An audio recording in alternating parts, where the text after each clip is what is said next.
Juste avant de passer à la partie 2 là, tu voulais nous parler d'un petit sujet sur le Seth Morel qui filme ses entraînements. Tu veux dire un petit truc là-dessus? Il les filme, oui, donc comme j'espère qu'il les filme, mais ils Enfin, l'ont il les diffusé. montre. Ils l'ont diffusé. Donc, est-ce que vous l'avez vu passer d'ailleurs, ça, Nilt? Ouais, vite, vite, là. C'était pendant le boulot, là. Mais oui, j'ai vu. Ouais, moi aussi, ouais. Écoute, si j'ai écouté 15 secondes, c'est bien, là. Je veux dire. Non, mais je veux dire, les gars, ils sont là avec des cônes et des ballons, ils font des tours. OK. Suivant Red, next, là. tu l'avais vu? Oui, j'avais vu un peu là, puis c'est cool. Ouais, c'est bien d'avoir un peu accès à ça et tout. Et tu vois que les infrastructures sont très pauvres, mais bon, à part ça, c'est cool. Mais moi, je trouve que honnêtement, ça Oui, va un peu dans le sens Marie-Victorin. de. Tu dis bien, Marie-Victorin. Non, mais gars, on parle d'une équipe professionnelle, Sofiane. Là. Mais tu C'est vis très, déjà où? c'est très riche pour une école. C'est très riche pour une école Ouais, secondaire c'est et bien très pour pauvre pour toi une pour école. jouer dans ta House League co-eds, mais bon, si c'est pour une équipe pro, gars, c'est pas. Non, mais Mais bon. par contre, juste pour reprendre, je pense que ça fait aussi partie, parce que Luc nous disait, ça fait partie peut-être aussi d'une façon d'éduquer peut-être un peu la population, de donner accès à ce genre de vidéos-là. Tu sais, on parle football, on vit football, on adore ça, mais peut-être que des gens seraient amenés à s'y intéresser, pas à Nice, À pas à Nice, il a Nice pas non plus, kiffé. pas à Nice non plus, mais peut-être que des gens qui seraient moins initiés Straight au up. foot ou au soccer, À en tout cas, Nice. ça les amènerait à s'y intéresser peut-être. Peut-être. Non, Ça me non, donne Nilton, tu penses rien. pas? Moi, ça m'a emmerdé, puis je connais rien aux entraînements. Oui, mais Donc, nous, oui, c'est évident. Mais non, mais même on pas est. l'entraînement, je sais pas comment gérer ça. Moi, c'est Reg, le coach, pas moi. Je veux voir l'entraînement. C'est bien, ils font des plots, qu'est-ce que je te dis, man. Ils font un taureau, ils font un 700. Une autre clip. On a une autre clip pour la semaine. Ouais, oui, alors, avant de passer au sujet 2, on a un autre clip que je vais rouler. Ah, c'est fini comme ça? Je parlais, puis- Ouais, Non, c'était non, c'était un c'était petit pas, truc. c'était pas fini du tout, mais Julien, t'es en cross control, vas-y, mon frère.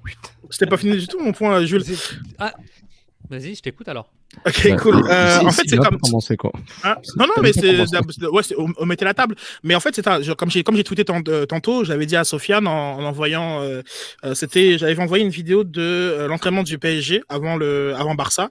C'était la veille, l'entraînement de la veille, la mise en place de la veille. Et j'ai dit, mais attends, mais sauf, regarde, c'est un club qui va jouer son 8e des finales retour, qui joue quasiment sa saison, et t'as accès à l'entraînement. Là, donc, comme c'est sur YouTube, c'est en live.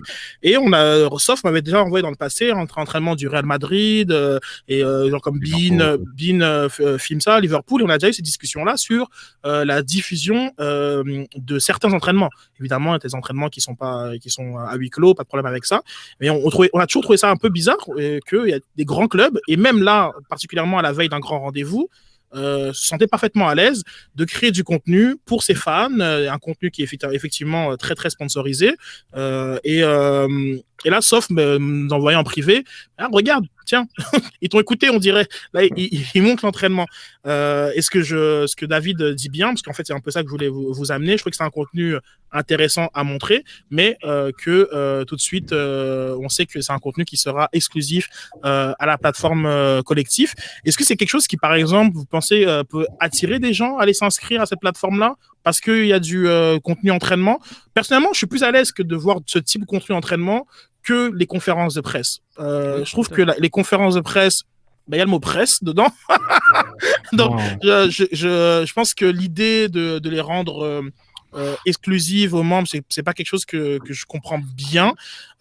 Mais au niveau des entraînements, personnellement, je trouve qu'il y a quelque chose d'assez intéressant à ça. Donc, je pense que bon, ça devrait être un peu plus public. C'est bien qu'ils l'ont fait, peut-être trop tard, mais voilà. Donc, je voulais vous partir un peu dessus sur l'idée de ces entraînements diffusés. Vas-y. J'insiste. Vas-y, Sof. Mais la question que je me demande, c'est que quel est le but final ou principal du collectif? C'est un service payant. Comme tu dis, je trouve ça contradictoire de mettre des conférences de presse exclusives, on dirait que c'est aux membres. Mais je dis aux membres, comment dire, oui, c'est aux membres, ceux qui sont membres du club, des entreprises, ils l'ont. Mais c'est quoi l'attractivité que j'aille payer $5 par mois pour les voir, pour avoir des conférences de presse en direct, que le reste de la planète les rende publics, et quelqu'un au Liverpool, ou qu'ils les rendent publics après. Donc, il faut que tu t'abonnes à MC Radio, au Canapé, pas au Patreon pour les voir en direct avec tout le monde, ou les voir juste après sur YouTube. C'est un peu compliqué, mais je pense un gros truc du collectif, c'est le podcast, là. Comment ça s'appelle? 45? 40, Ouais. Ouais, le podcast 45. Donc ça c'est cool le podcast là. On leur a reparlé il y a peut-être 9 ans de ça, mais c'était m'intéresser. Mais là ils le font, donc au moins tant qu'ils le font. Mais je suis pas sûr c'est quoi le but du collectif. Peut-être il aura plus de valeur quand les gens vont être au stade, il y aura des rabais, etc. Là. Mais honnêtement, je suis pas sûr c'est quoi leur but là. Mais en plus mettre les entraînements publics qui sont ennuyants derrière une plateforme fermée, je trouve ça un peu louche. Moi, je suis pas d'accord avec le côté ennuyant. Là. Je pense que là, on est en pré-saison, puis c'est ça. Mais en même temps, je te dirais que tu pourrais trouver tous les entraînements du monde ennuyants, tu vois. Ouais, puis j'aimerais rajouter, si tu permets, Sid, pour être un mec qui consomme de temps en temps, tu sais, je regarde sur le site, ou même ils mettent sur Twitter, je regarde les entraînements d'Arsenal. Si t'es à fond dans ton club, tu sais qu'il y a un mec qui est blessé, il te montre 2-3 images où le mec il prend 2-3 frappes, tu vois qu'il est en forme, tu te dis ah c'est cool, il va être là au prochain match. C'est le genre c'est une information visuelle que t'as en fait. Puis c'est juste bien. C'est juste bien quand t'es un fan et que t'es à fond derrière ton équipe parce que t'apprends des choses. Je dis pas que tu vas apprendre la conception du 4-4-2 dans ces images-là. Tu vas rien apprendre du tout. De toute façon, elles sont gratuites. Puis ça reste quand même normalement, c'est fermé. Genre, c'est le genre d'information. Ça reste entre guillemets secret, même si c'est pour des matchs de saison et c'est pas un match coup près. Mais bon, globalement, je trouve que c'est cool. Tu vois un peu. Des fois, tu vois un peu l'ambiance des gars. Ça reste du BTS. Puis tu rentres un peu dans l'intimité des joueurs, l'entraînement. S'ils montrent des images un peu des vestiaires, je trouve c'est cool, tu vois. Tu vois la vie du footballeur. Je trouve que c'est plus. Mais ma logique était qu'il y a 4 à 5 entraînements dans une semaine, puis on n'envoyait aucune image. Et tu t'enlèves tout. Enfin, un pan énorme de contenu. Effectivement, ça va parler à peut-être qu'une portion de tes fans, aux très fanatiques, etc. Mais je peux quasiment vous confirmer dans tous les clubs qui font l'exercice de diffuser leurs entraînements sur le YouTube, mais tu vois le chat de commentaires, c'est fou là.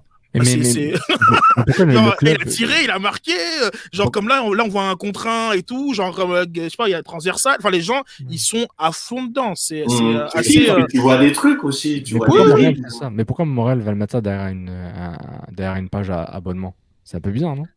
Ben, c'est plus l'inverse. Ils ont le concept d'avoir une plateforme de contenu. Là, ils cherchent du contenu. Donc, ils ont un podcast une fois par mois, je pense.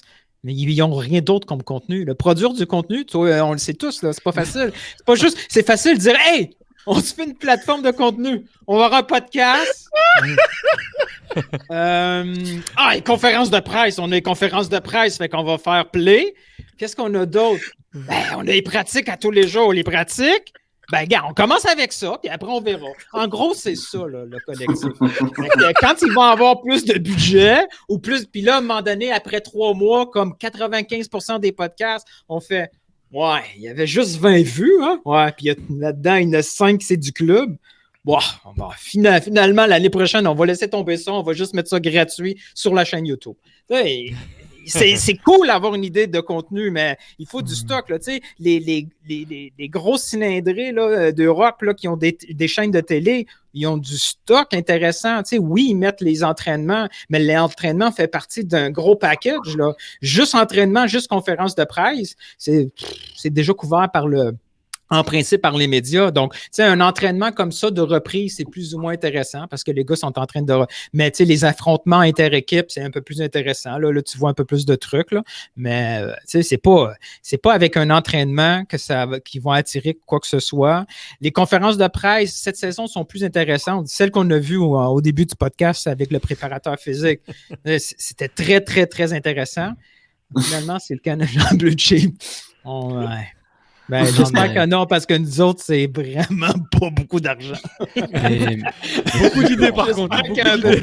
Moi, j'aimerais beaucoup donner du temps à cette plateforme quand même, le collectif. Là. Je veux pas avoir des critiques acerbes, Il faut donner le temps en temps là. Il faut Non, mais que après, le c'est pas temps c'est pas du tout un débat sur le collectif. Là, c'est Non, plus non, le Ça niveau fait 10 de- ans qu'ils ont eu du temps là, pour préparer ça, là, à un moment donné. Bon, d'une part, Ah, c'est vrai, mais moi, c'est Ouais. plus, c'est plus la question de la diffusion de contenu.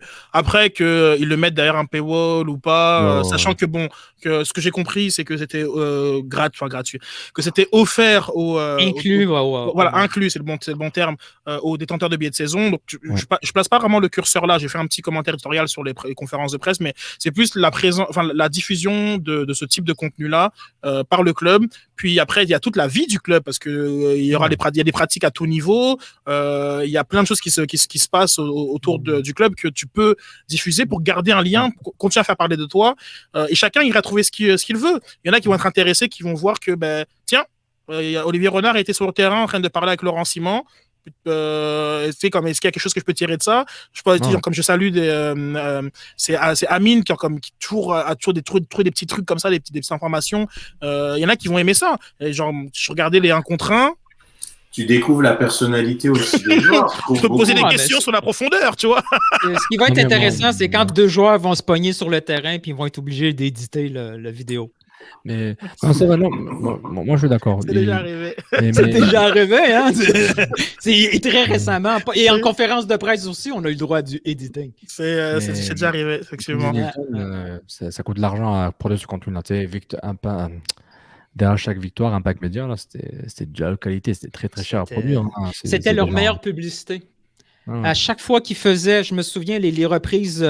Les reprises de saison avec je ne sais pas qui faisait les vidéos là, c'était vraiment du top qualité. Ils pouvaient rouler ça, puis ça donnait déjà envie. Mais c'est du temps, c'est vraiment du stock là, faire ça. Donc, ils ont 2 gars qui sont. Un qui est parti, là, c'est Rogerio qui est parti, puis l'autre qui fait tout le temps de la pige, mais j'oublie son nom, excuse-moi. Il bosse chez moi, Rogerio. Here we go. La connexion. Mais effectivement, donc. Vas-y, excuse-moi, Sof. Non, c'est bon, vas-y, c'est. Excuse-moi, comme j'étais trop poli, puis mon idée est sortie. Mais je pense que c'est intéressant de voir les adjoints discuter, notamment beaucoup.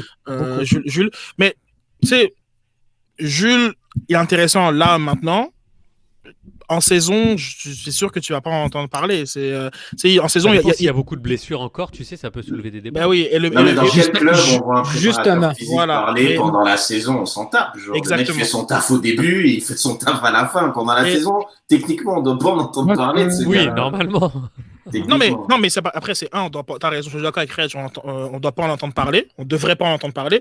Puis 2, on n'en entend pas parler. Je veux dire, je pense on est passé dans l'espèce de il y a que Thierry Henry, genre comme dans l'espèce de contrôle du message, et parce que c'est la figure du club qu'on fait parler tout le temps. Donc là, il y a une forme de curiosité, genre comme ouais, mais si les autres faut qu'ils parlent. Très bien, mais genre le préparateur physique, quand Jules a fait cet exercice-là qui est super, mais alors là, vraiment son entrevue là qu'on a diffusée avant l'émission, elle est géniale. Donc comme tu vois, c'est un professionnel, il est top, et puis c'est mon pote. Mais après en saison, j'ai pas envie de l'entendre. Et de toute façon, il va pas venir nous dire Kyoto il a 40%, là j'ai fait faire des squats, non mais c'est pas du contenu. Il y avait juste un peu Robert Duverne, on était intéressé parce que c'était comme un personnage là, puis il a eu des moments viraux avec l'Impact là, Robert Duverne, mais à part ça, c'est vrai que c'est pas top. Moi, je pense que quand on dit quelque chose est interdit, d'un coup ça crée une forme de curiosité / fascination. Puis même je te dis même un Rémi Vercoute, genre il va nous dire 1 fois 2 fois qu'il a fait l'entraînement avec Pantémis et Diop. Après bon, on passe à autre chose. C'est bien? T'as fait l'exercice Who cares? Merci. Who cares? Merci beaucoup, Sid, pour cet aparté. Je voudrais passer, parce que la semaine passée, on avait la question du Patreon. Donc, je vous fais passer à notre petit clip Patreon, et ensuite, Reg, on va faire rouler la question parce qu'elle t'était destinée. Eh oui, tout à fait. Yes, you. Petit clip Patreon.